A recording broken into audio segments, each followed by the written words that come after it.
Calculating the risk-reward ratio is a fundamental aspect of risk management in trading. It helps traders assess the potential profitability of a trade compared to the potential loss.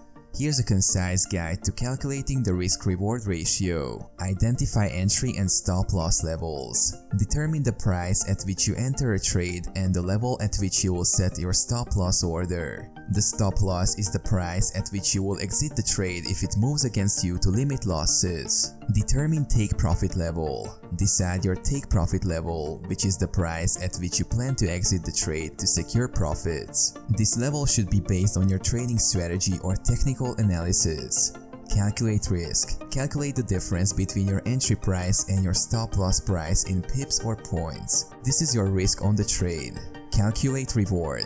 Calculate the difference between your entry price and your take-profit price in pips or points. This is your potential reward on the trade. Risk-reward ratio formula. Divide the risk by the reward to get your risk-reward ratio. For example, if you enter a trade at $100, set a stop-loss at $95 and have a take-profit at $110, your risk-reward ratio would be 5 in 10 or 1 in 2. A risk-reward ratio of 1 in 2 means that for every dollar you risk, you aim to make $2 in profit. Traders often aim for ratios that provide a favorable balance between potential reward and risk. A ratio of 1 in 2 or better is generally considered good risk management, but it ultimately depends on your trading strategy and risk tolerance.